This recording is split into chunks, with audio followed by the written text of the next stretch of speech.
This is the High Grade Podcast. Welcome to High Grade Podcast. Today we're here with Elisa Espinosa, owner and COO of Seventh Wave Distribution out of Humboldt, California. Humboldt's in the house today, here in our private distribution and High Grade Supply Co. out of Lower Lake, California. Today I'm here with the beautiful Elisa, and we have been getting to know each other and working together over the past, year? Year, and I heard you just came back from vacation. Yes. How was that? Can you see my tan? Yes. I hope I got it. That was the purpose. You did. You're all golden when you walked in. How was nice, it? though. It was really nice. You know, we have a lot going on with work and the industry and just the stressors that that it brings. So going on vacation was definitely needed for the family, really, Yeah. and now I'm ready and back in full You effect. you got a transformed energy. Yes, I'm ready to work, ready to apply it to, our goals and our dreams. So That's awesome. Now, your distribution is located in what area in Humboldt? yeah, so it's in Arcata. So I like to call it the heart of the Emerald Triangle. But Arcata has like a specific zone called the Cannabis Innovation Zone. And so we have our little facility there, very humble little facility. I don't feel like it's that little. No, I saw maybe the floor it's plan. Not. It's not little. Not. It's just a little distribution.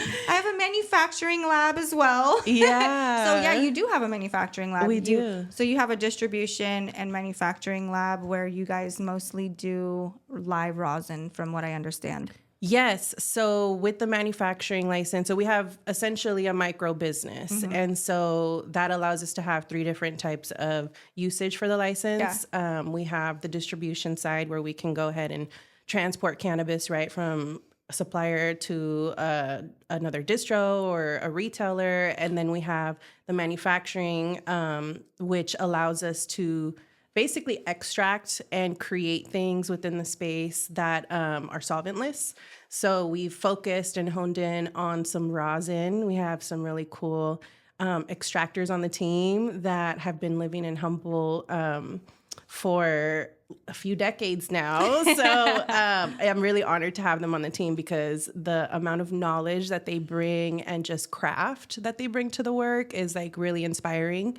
And so that allows us to do the manufacturing, and then we also have the delivery component where we're essentially able to open up for retail. So you have a delivery license as well. Yes. Oh, that's dope. I mean, I've been, learning about you and your company and really working closely with you on a few things, and I have enjoyed every moment of it. You are a very amazing energy. And Thank you. I actually, we've done a few things together where we've kind of kicked back a little bit, and then we've worked really intensely on some things.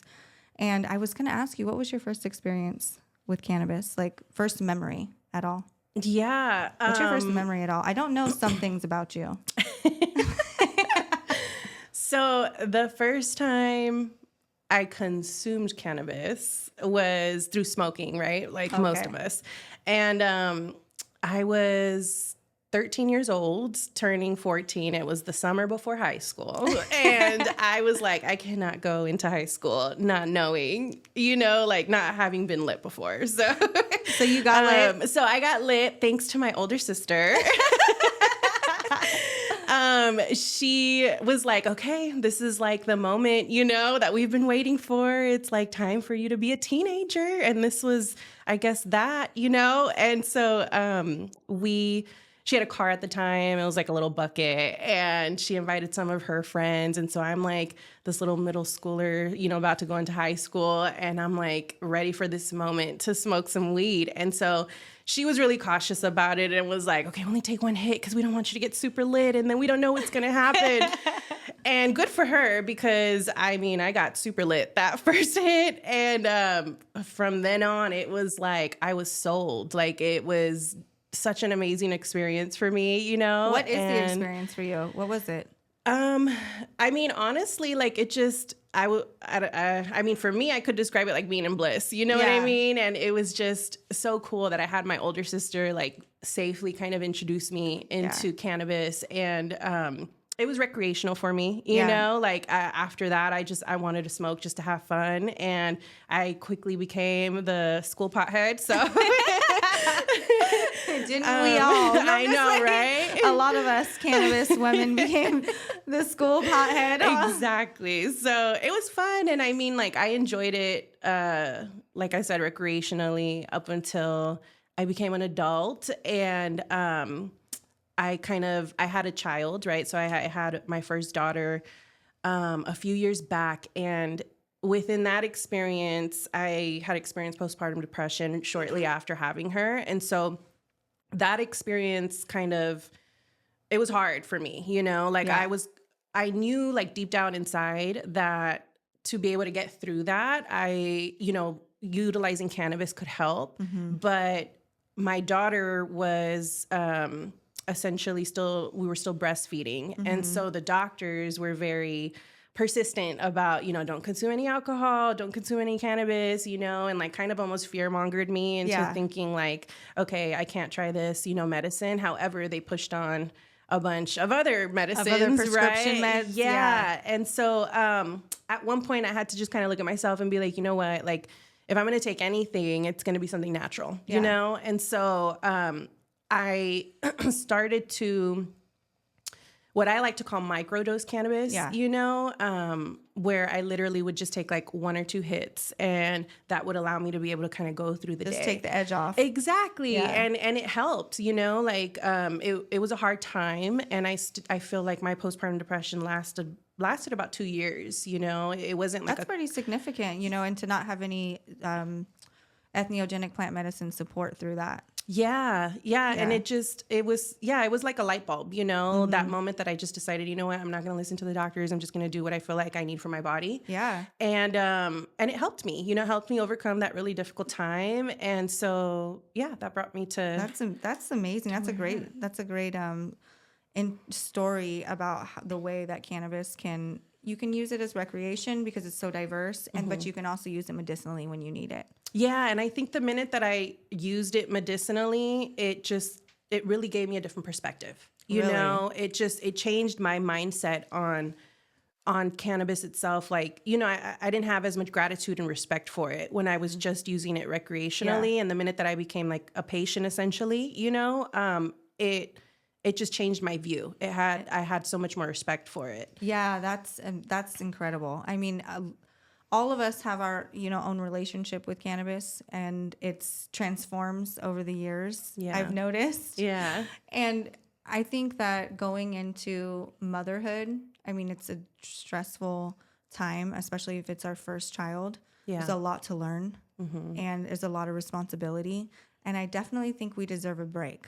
Yeah. Mentally, emotionally. And I think that cannabis can take us to a place consciously where we can get a little bit of a break, and it can help with stress relief and calming our energy down, because there's just so much more energy and so much more responsibility to deal with. Yeah. So I definitely agree that's amazing that you partake in. And now do you smoke daily, weekly? How do you smoke? Yeah. So my relationship with cannabis is interesting, I guess. I have my moments where I'll consume daily, and then I'll have moments where I like go cold turkey. Yeah, me too. And I don't know why. It's just like, I guess, really energetic for me, And so most recently I have been smoking every day. Today I'm a daily smoker. But what I do right now, I kind of want to have, I like to live my life with purpose, right? And everything with intention. And so I utilize it as my pre-workout, really, Interesting. Yeah. And sometimes I'll have it like as a recovery at the end of the day. Yeah. But right now, my purpose and relationship with cannabis is to use it in that way. So I've been smoking daily, but because I'm working out. And then how long have you had your business for? We're going on the 4th year legally. So right when you had your daughter. Yeah. You graduated with a master's degree first off. What year? I graduated with my master's in 2019. In what? In public administration from the University of San Francisco. Okay. So, yes, I'm a Don. That's what's up. Yes. But yeah, I got my master's degree in 2019. Same time I was pregnant, and I had just gotten married. And then shortly after I had my daughter, I was finishing up the program. And then actually, when I was delivering my daughter, I went to the hospital April 21st, right? The day after 420. And we found out we got our permits for the business. So it's just such a full circle moment, you know? And we started operating within 6 months after receiving our permits. So right at the very beginning of 2020. Okay, so the very beginning of 2020 is when you guys opened your distribution. Yes. And then from there, what has been the biggest challenge for you as a business owner in this industry? Yeah, that's a great question. I would say the biggest challenge for me is taking the rides with the industry, you know, going up and then going down and then up again and going down. I strongly believe if you pass your first year, you know, in this business, it's because you love it. You know what I mean? Like you have to have some heart and soul to continue working in cannabis in the way that we're working, you know, and in the industry that's being given to us right now. So that has been the most challenging thing, is just going through all those different ups and downs and the difference, you know, in the regulations, in the industry itself, it's cool to see a lot of innovation happening, you know, within the industry and what the consumers are partaking in. But at the same time, you got to keep up with it, you know, and definitely. you like as soon as you. I mean, the market is just up and down, just like the stock. It's not stable. Like, you know, the stock market's more stable than the cannabis market at this point, and that's scary. For all of us. So we have to have like plan A, B, C, D. You know what I mean? And really have those plans and try to vertically integrate as much as possible, which your business, obviously you have the 3, which is almost vertically integrated, right? Except outside of cultivation. Correct. Yeah. So if you had a cultivation, you would be completely vertically integrated. Yes. And own every part of the supply chain. Yes. That's dope. It is. And I mean, that's the goal eventually, you know, is to be able to, you know, own kind of a little piece of everything, right? And just kind of partake in a little piece of everything. And we have plans already kind of set up to have like a little mini cultivation site there. So hopefully, you know, in the future at some point that'll happen. Oh, that's awesome. So you guys might take it there. We might. It kind of depends. So we really built our business on relationships. You know what I mean? So the relationships we have with a bunch of, you know, of our partners is really what takes us and kind of fuels us with our goals and what we want to do. You know, it's not just me and my husband. Yeah, you know what I mean. It's us and a bunch of team members, you know, and people that we love dearly. And so, based off of like the different, I guess, positive aspects and you know, strong characteristics that we come across in different relationships is kind of like how we choose to move forward with different things, if that makes sense. Yeah. So how is it working with your husband?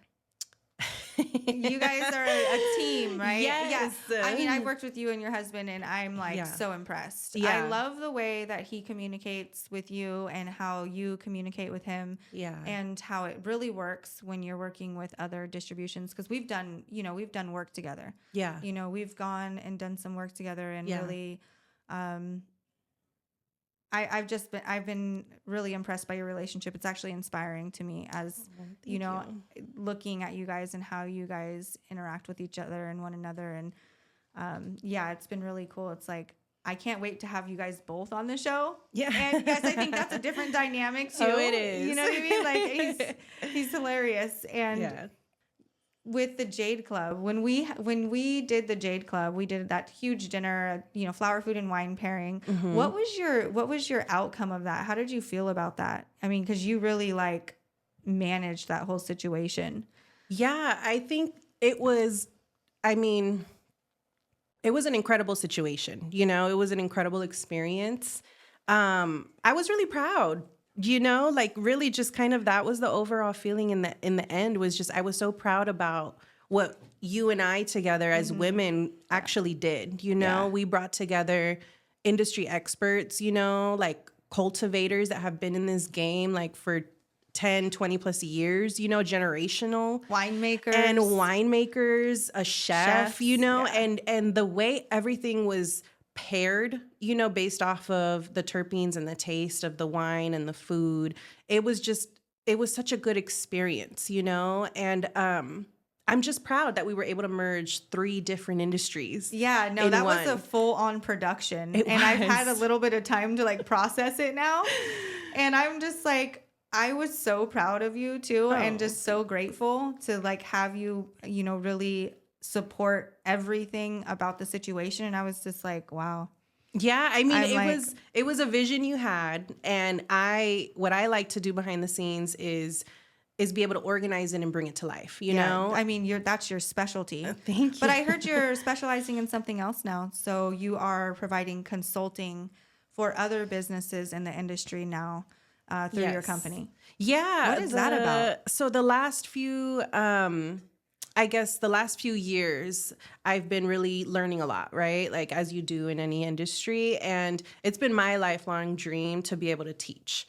And so I felt through the experiences that I kind of went through in the last few years, I'm like ready to start being able to help other operators or potential operators that want to be in this space and kind of learn, you know, and how to navigate this space. It's so difficult to be in. Like when we were starting off, Timo and I wished for somebody to be able to be like, this is how you do it. And this is how you can save money. And this is how you can be sustainable.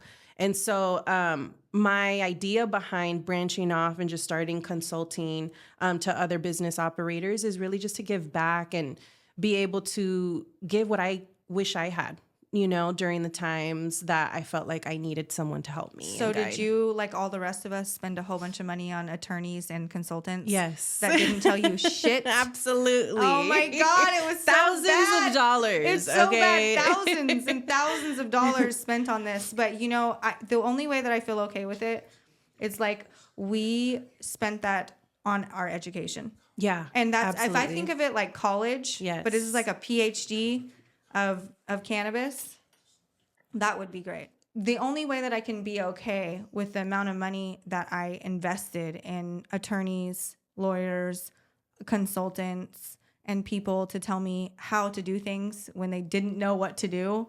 But I thought they knew more than me, at least. Yeah. The only thing that makes me feel better is like I look at it like college. Yeah. And that was what I paid for my tuition. Yeah. You know, to really be in the industry in a way that in the way that I wanted to be. Yeah. And I was like, okay, well, I paid for the knowledge just like I paid for my master's degree. And that was the same way. And I was like, I thought about it like that. And I was like, okay, I'm fine with it now. Yeah. No, for sure. I mean, I think the people, I'm always thankful for the people who did help us along the way, you know, and provided certain services. But I also seen that a lot of people take advantage of the situation, you know, and looking back at it with the knowledge that I have, I'm like, dude, that, you know, $5,000 bill, $10,000 bill, maybe $20,000 bill, like was probably not worth that. No. You know what I mean? For the information I got. It was ridiculous. Yeah. And even like anybody, if you say you're in cannabis and they're like, oh, well, what business do you have? If you're going to buy real estate or anything. They just up it up. They just increase the price on you like you're a millionaire, not that you didn't just struggle to like even make it in this industry for the last 4 years, put everything that you had into it. Yeah. You know? I mean, we've seen that in real estate. We've seen it with lawyer fees. We've seen it with engineers and contractors. Exactly. It was 50% more no matter what. Insane. And it was sometimes just double. Yeah. And this was like right when everything everybody thought they were hitting the jackpot. Yeah. You know what I mean? So people were like blindly, including us, you know, just being like, okay, we just need to get the job done because we need to like hit the ground running. Exactly. And yeah, looking back at it, I'm like, dude, why did we do that? You know, we had to learn, right? Yeah, we had to learn essentially. And now it's like looking back at it, I'm like, that's exactly what I don't want to do for people. You know what I mean? Is just essentially like take the money and not provide the essential services, you know? And so that's kind of my way of being like, well, let me try to help the situation here. You know what I mean? Like, let's work together as opposed to just trying to like hit it big one time, you know? And then you also did a soft launch with one of your brands. Yes. Last year, right? Or was it the year before? It was 2 years now. Yeah, so 2 years you did a soft launch with Naughty Dabs, which is one of the first female-owned rosin companies. Yes. Out in the market. Yeah. And where are you with that? Are you thinking about hitting, going back in hard into the retail market? What are you thinking about? Yeah, so Naughty Dabs, I love that. Like, I love that brand, What like is my that child. So essentially, when I created Naughty Dabs, it was a really spiritual thing for me because during the time I was going through like a spiritual religious kind of journey. And it was something that I manifested during that time. And essentially, for me, it was my way of creating a space for women to feel like they could resonate with products on the shelf. You know, if you go into the shelves nowadays, it's gotten a little bit better, but there wasn't a lot of representation when it came to women, and advertising, marketing to women, and as we know, I mean, this is like a boys club, the way the environment is set up right now. But, that was my way of being like, you know what? No, enough is enough. Let's, let's take up some space, you know? And so I, at the time, was building my relationship with rosin, and understanding dabbing. Now, what is rosin, though? I would tell me what that is. Yeah, so rosin is essentially a concentrate. And so it's a form of a concentrate that you extract solventless. So you have to use either like ice, water, pressure to be able to extract the oils essentially from the actual plant and then create this beautiful, amazing raw material, that's like waxy. And depending on the different methods that you use, your craft, like it can come out in many different ways. There's different, I would say, tiers of quality, that you can get from it. And so for me, it's like the purest way of smoking, I feel like, because you're not necessarily smoking the plant matter. It's just the oils, that come out of it. And so I targeted Naughty Dabs as a way of being like, okay, I want to present this to like the top women connoisseurs. That's who I wanted my audience to be, the women that appreciate just getting lit. Do you hear that? She thought of you. And Naughty Dabs. Yeah. And so that was the, message behind it. But, as you asked, like, what do I want to do with it moving forward? As I mentioned earlier, the industry is just so up and down right now. I think everything is a race to the bottom, just with the way that the cards are dealt in this current moment. But I do want to come back with it, and I do want to come back. I know there's like a lot of Naughty Dabs fans, so I want to be able to just like continue my relationship with them. I just don't know if it's going to be cannabis. I'm thinking maybe more of like clothing, and just kind of coming out with that vibe still. But we'll see. I liked the dab bar. I went to one of your dab bars. You did? I went to, what was it? California Finest? Yes, Lumpy's. Yeah, Lumpy's California Finest, cannabis. It was, what was it? It was a competition. It was a competition. Yeah, they had a competition, and they had a dope spot. They did. The train on there. I know, wasn't it a vibe? Yeah, you had the VIP train, and you had the most hottest girls ever, like set up a huge dab bar, and the guys are just coming through getting dabs from this, like, player, like, dope females. It is. I walked in there, she's like, you want a dab? And she has lingerie looking stuff on. I was like, oh my goodness. Yeah. You guys are so hot. Like, it was crazy. And I was like, wow. And then Jesse's like, did you go in the VIP? And I was like, who's in the VIP? And he's like, Elisa's in there. I was like, is she? I was like, okay. Yeah, we had the idea with the dab bars is to kind of just be able to be in a space that makes it more comfortable. Yeah. I think a lot of people find dabbing very intimidating. Yeah. There's not a lot of knowledge. A lot of the people who are giving out dabs don't really take the time to be like. You said that you can even take like a micro dab. Yeah. Just like a little bit. You could take call it baby dabs. Yeah, baby dabs. They're baby dabs. And I mean, I think it's like. definitely a different high. It is than flower. I mean, yeah, you can get smacked. So. It is. But I mean, every category has its own purpose, and has its own kind of reach. And I feel like the dab culture, like as of right now, is missing a lot of a very large audience, you know what I Yeah. mean? And so the purpose of the dab bars was really just to be able to bring an inclusive space for people to just come and take the fear out of like dabbing, you know, and like realize that this is a method of consumption that you can choose. Well, and you can, because of the way that you guys are extracting the rosin. Yeah. And I've looked at samples from your facility and smelt them and really been intrigued because a lot of them are single source. And that's like unheard of. So single source rosin is like one strain extracted at one time individually, and that's that strain. So a lot of people and a lot of manufacturing facilities, they put all the trim in there from a whole bunch of different strains and they extract it like that, and then they give it a name, which a lot of people, and you know, going into dispensaries don't even think about. You know, they don't know that it's not that. You know, but we know. So to find a manufacturer like you that's doing single source rosin, I mean, that's really where you can start tasting the terpenes, the flavonoids, you know, and really understanding those specific strains for all the cannabinoids and things within those strains, because it is single source. And that's really hard to come by. And that's why I thought your Naughty Dabs was super dope, because it was so high end to have those single source strains in your brand like that, right from Humboldt, one of the most, you know, ancient places that cannabis has been grown over the last, you know, 100 years, 50 years.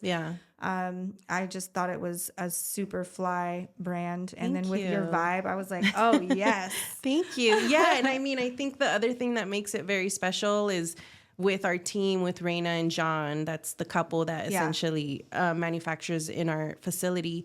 They just adding to that single source, like they have grown their own, you know, and have brought it through this beautiful process from the beginning of a seed to the end product of a dab, you know. So it's there's a craft in it. It is the way that they're doing, the way that they are processing everything. Yes. And it's just like it, like you said, like there's no better way to highlight the flavor, you know, and just kind of the experience than to have it done in that way. But they also do work with a lot of other farms, you know, in Humboldt, and just the material that you get from Humboldt, you know, obviously not everywhere, but you know, like a good from a good cultivator, you know, it's priceless. Like, well, and the Jade Club Tasting Company, which is one of the brands that we're coming out with, you know, we've chosen to do our pre-rolls with you and our infused versions of the pre-rolls. So we'll have some super fire pre-roll packs that are, you know, 3.5 grams, 1/8. I can't wait to come out with them. And I'm so excited to work with you on that. Yeah, we're really excited too. I think the Jade Club brand for me is really special because I feel like it, again, takes up space, you know, in an industry that's very needed for people to feel like they're included, you know, and it's targeting a different audience than what we see mainstream. And so we're excited to be a part of that project and be able to bring that vision that you have to life and be just a little piece of that. Because I think it's I don't want to say life-changing, but it's like life-changing, you know, like industry life-changing. What has been your biggest success? My biggest success? That is a great question. Personally or professionally? Both. Let's go personal first. So I think my biggest success is being able to normalize cannabis within my family.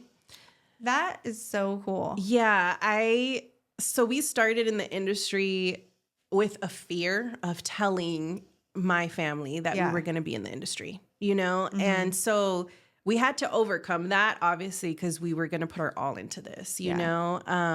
And that's my family, because Timo, my husband, he comes from like a generational lineage he's second of generation, cannabis. right? Yeah. So he's second generation, and he brings that aspect with it being in his lineage. For me, it was just complete opposite. You know, my parents were like very Catholic. You know, they came from a third world country. You know, they were immigrants here, and so cannabis was just a topic you just don't touch. You know, so being able to like show them cannabis through a medicinal lens. My mom's a nurse.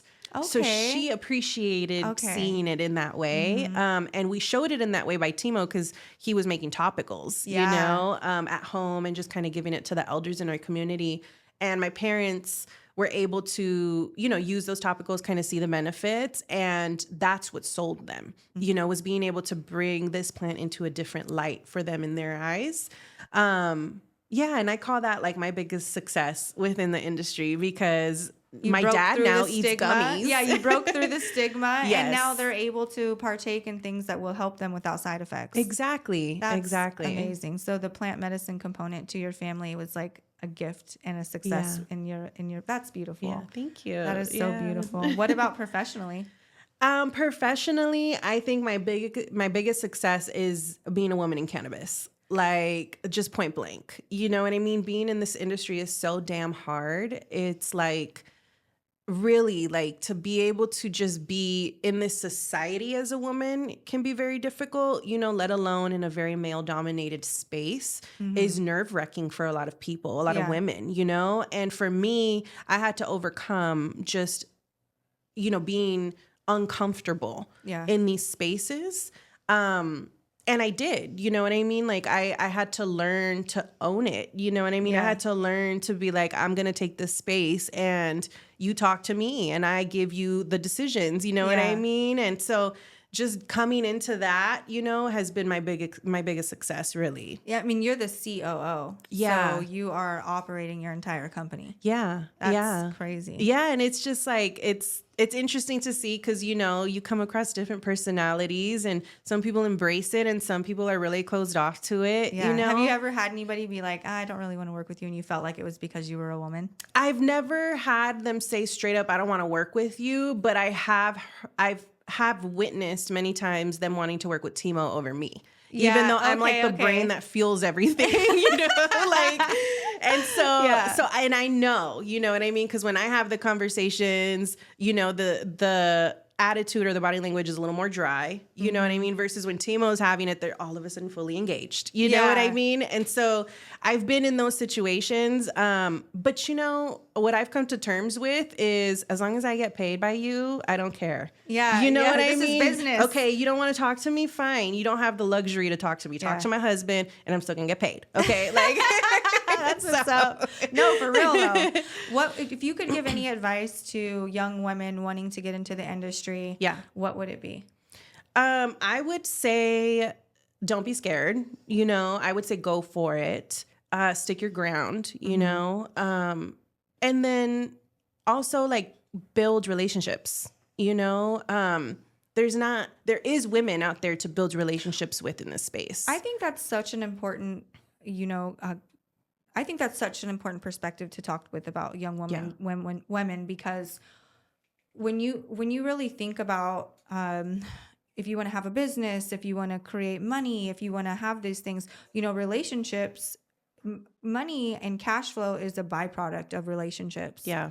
And I think for us to acknowledge that, and especially with women are naturally, we naturally create relationships. Yeah. So we're naturally good at business, to be honest. And there hasn't been a lot of women in cannabis because it was very dangerous in the past due to prohibition. So we didn't get the chance to really shine or even be in that industry until just recently. Yeah.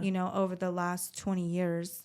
Has women emerged from the industry. Yeah. And even then, even just 7 years ago, it was super dangerous to be in at times. Yeah. And prohibition really fueled those, and made situations that really shouldn't be dangerous at all with an ethnogenic plant. Yeah. Sure. It really shouldn't be, but it was. Yeah. And so now we're able to kind of see, we're looking at the end of the opportunity now for women to kind of come into the space. And I am so glad that you say, just go get it. Yeah. You know what I mean? Like, don't hesitate. Yeah. Yeah. And if you want it, go get it. For sure. And I think the biggest challenge for people, and even just not even just, on a difference of women, but just in general, is people are so afraid to take the first step of things, and that literally, I think, defines your journey. Exactly. Are you either going to go in it or are you not?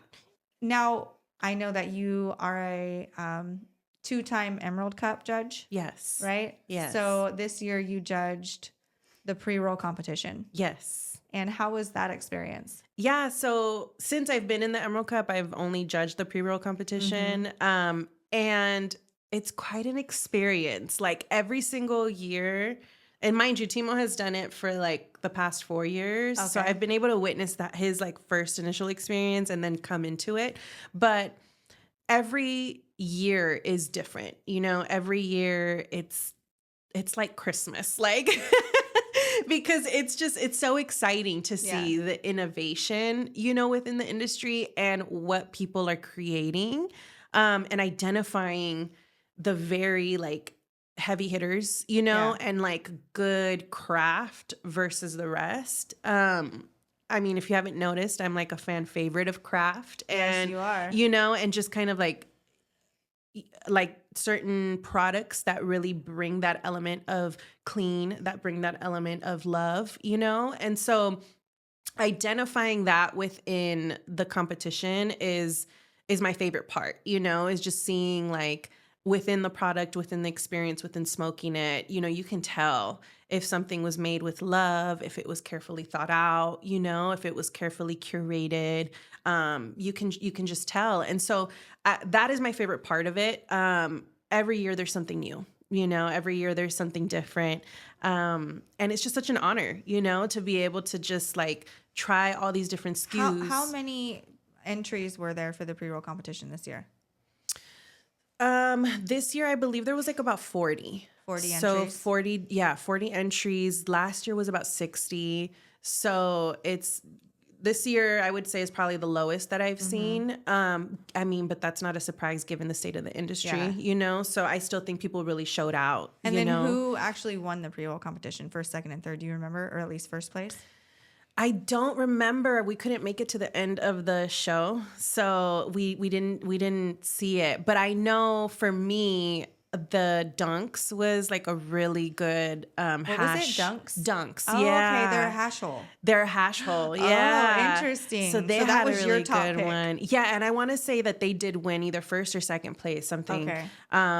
There was, we judge a bunch of different categories, right? Yeah. So there's like infused, non-infused, there's solventless, there's solvent, there's deluxe categories. There's like 6-7 different categories that we have to judge in, you know? Wow. So it's not just like one winner. It's like 6 or 7 different first place winners. Interesting. Yeah. And so what were your top 3 standouts?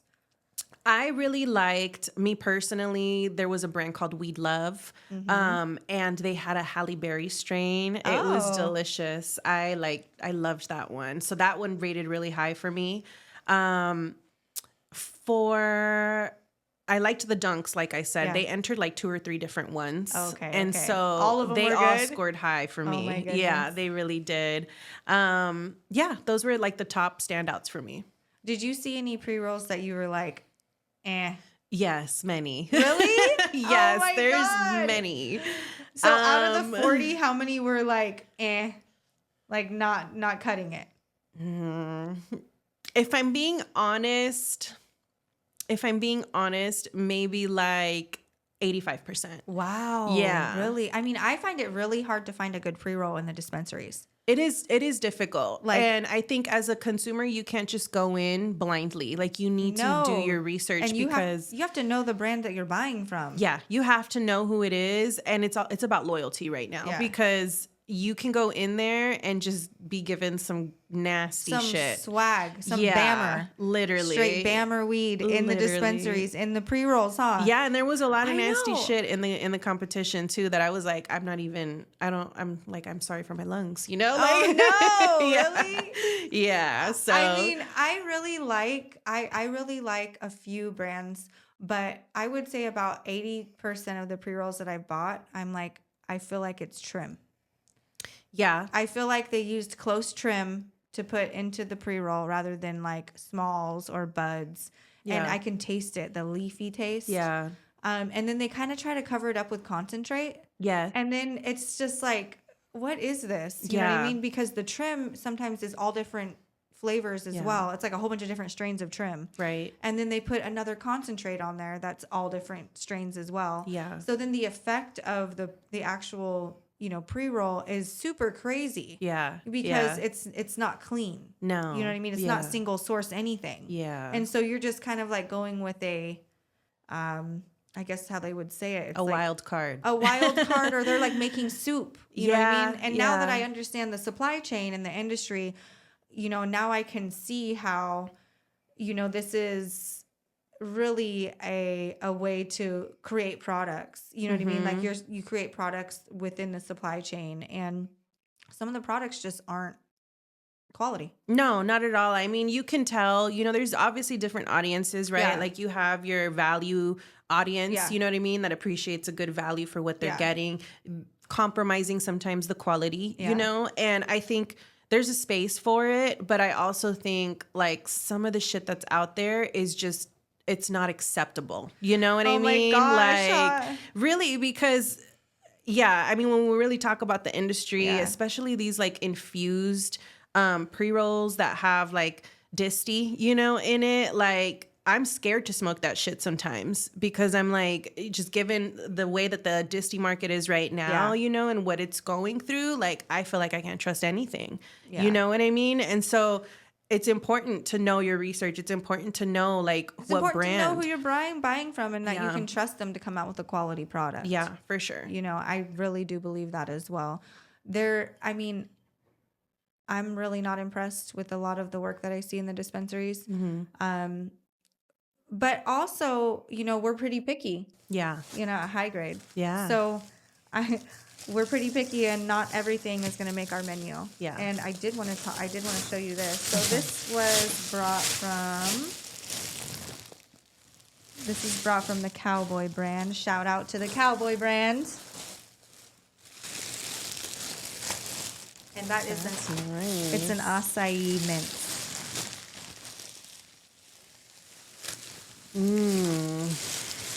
It has that little like GMO cookie vibe going on. It does. It has a little sweet.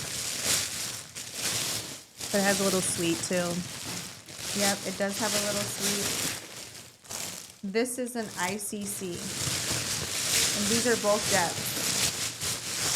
So ICC is just ice cream cake. It's just so abundantly grown, but I've heard it's the top seller in California. Oh yeah, it is. It's because of the color. Yeah, the people purple, gravitate towards the color. Yeah, the purple hues, so ice cream cake, and it yields a lot. Yeah, it yields a lot in the cultivation. There's a ton of it in the market. The structure's really good, so it jars well and bags well. Yeah. And the consumer continues to like the ice cream cake. It is, and I wonder how long that's gonna be. I don't know. I feel like same thing with the candies. Yeah. Like how long is this going to last here? I feel like the candies are going to be around forever now. I feel like ICC, the flavor is really not there for me. Like there's like a creamy vibe to it, but it's just the flavor profile is not complex enough for my palate. You know what I mean? Yeah, and, I see what you're saying. I smoke. So it's like, okay, yeah, we'll smoke an ICC. And I'm just like, It's not enough flavor. It Yeah, doesn't it's wow okay. you. Yeah. Yeah. It's all right. Yeah. But- I mean, I've had some good ICC. Yeah. That like at a Humboldt, there was a farmer who we knew, had a really close relationship with in Garberville. His name's Dave, and he had Woody Ridge Farms. And he grew some, and I mean... There's a couple different phenos too. There's like 4 different phenos that I see on a regular basis. And there's one really good one that has a lot of purple and it's gassy. Yes. So, and his was on the purple gassy side, There is one pheno that I would say is a standout. But for the creamier ones, this is from another farm out of... that's from Mendo too, but that's not from the Cowboy brand. This one, the acai mints, is from the Cowboy brand. And this is straight fire. Yeah. He always hits on the terpenes and like the look and everything. This one, I'm just really not impressed with the ICC. Like this is some of the things that just came in today. So we're just taking a look at it right now. It's okay. I think that it's solid. It's a solid strain. This is good. But I think bulk, I think it's only worth $300 a pound on the ICC. Yeah. Yeah. This one's good. I like this one. This one is a GMO vibe, cookie vibe a little bit. But the acai mints, so they must have crossed like Kush mints with acai berry or something like that. I don't know. I was going to ask him about the cut. I don't know where he got it from, but he's coming on the show next week. So exciting. Yeah, okay. we'll see that. We'll ask him some questions about it to get down to business. Yeah, for sure. I mean, I'm just thinking we can wrap it up. You know what I mean? It's up to you. Yeah, we can wrap it up. And is there anybody you want to thank or anybody? No. Okay. I think it's cheesy. I don't want to be cheesy. I went on the Hayes Network and I did thank a couple people. Did you? Yeah. Aww. I think my daughters. Damn, I should have thought of mine, huh? Now you're making me feel bad. It's so funny. I mean, I really just want to say thank you for coming here today. Of course. But also just thank you for supporting me always and helping me to develop everything that I have, you know, in the future. Yeah. And you really have been such a solid like person and businesswoman. For me, it's been really a great experience getting to know you, working with you. And I just want to say thank you for your time. Yeah, thanks, and Val. I look forward to continuing to evolve with you. That's very sweet. And seeing your business flourish in every way and kind of moving into the future of cannabis. As we know, it's going worldwide, which is very exciting. It is. I know. What do you think, though, about that? What do you think about it? I heard, you know, there's I think we're like late to the game, you know? Yeah. I think we need to go worldwide. I think that's going to save the industry, honestly, in California. Yeah. Like everybody should be experiencing Humboldt weed. Everyone should be experiencing the Emerald Triangle weed. You know what I mean? Like that's what sets the tone. And unfortunately, a lot of people can't. You know, and so at the very least, we need to be able to cross state lines, you know, and so hopefully, you know, with everything going on that we'll get there, you know, the rescheduling, which I'm not totally a fan of, you know, with the way that they're doing it, but it's a step closer and hopefully, you know, one day we'll be able to see this worldwide. I think it needs to be distributed to the world and I want to be able to do it. It's so, you know, what's so funny is there's, my daughter's third generation in cannabis. You know, she wants to be in cannabis, and so she already knows that she wants to do this. And you know, she's going to go to international business school. Nice. She has one more year of high school, and that's her plan. Good, because she wants to be able to do things, you know what I mean, with cannabis worldwide in the future. And I'm like, that is the future for sure. Yeah, I heard Germany just went fully legal. That's amazing. Yeah. Okay. Take obviously fully legal. Yeah. Did you hear though that they had a situation? I don't know if they have like what kind of government system that they have, but they were going to take legalization out. Oh. After they had legalized, it? Yeah, they were like I don't know if it's a prime minister or like president or whoever is governing the country, but he proposed to make cannabis illegal again. And it was a big old thing, a big old shakeup in the industry. Wow. Yeah, but then he just recently, like a week or two ago, came out and was like, okay, we're not going to legalize it. We're going to leave it. You know, I think he got so much just protest and like outrage from it. So, I mean, I think that there's a lot of room for us as well as professionals worldwide. Yeah. Because we have so much experience with cannabis. Like there is definitely an opportunity worldwide to do consulting and different things of that nature as every country comes online with cannabis. Yeah. I mean, not even all the states are online yet, but a lot of them are. Yeah, for sure. I think it's just that Midwest, that Midwest those little last few. Yeah, that I usually do want to see it. I mean, I kind of want to look into just thinking about like the future and kind of where I want to go with it. Yeah. I really want to go into Central America, you know, because I'm Salvadorian, right? So my family's from El Salvador. And right now, you know, cannabis is not even a topic on the table, but I'm hopeful that in my lifetime it will be. And I mean, I want to see it, you know, kind of go there. And the reason why is because I feel like a lot of the genetics that are getting lost right now, especially the sativas, would probably thrive over there. You know what I mean? I totally agree. I mean, Brazil is on point. I mean, I heard they just went rec and medical, right? That I'm not sure. I don't know if they went rec or medical, but I know that they just went online. Yeah, and they did. They just in a big way. Yeah. And a lot of countries are growing and everything now, learning to, you know, control the climates with the greenhouses more and things like that. But nothing is going to outdo Northern California. Nothing can outdo Northern Cali. Like, it won't. This is the best weed in the world. It is. And it's fucked up. People don't have access to it. Oh, yeah. You know, like, so I I can't wait for that day. I'm going to be celebrating for sure. You're going to be getting the whole world high. Yes, that's what I want to do. That's the goal. Whole world high. That's dope. Well, thank you so much for coming onto the show. Yes, and we just want to make sure to get you back on the show to definitely check in with you later on, because I know you guys have a lot up your sleeve. Yeah. And so I'm excited for that. And thank you for your contribution to the Emerald Cup.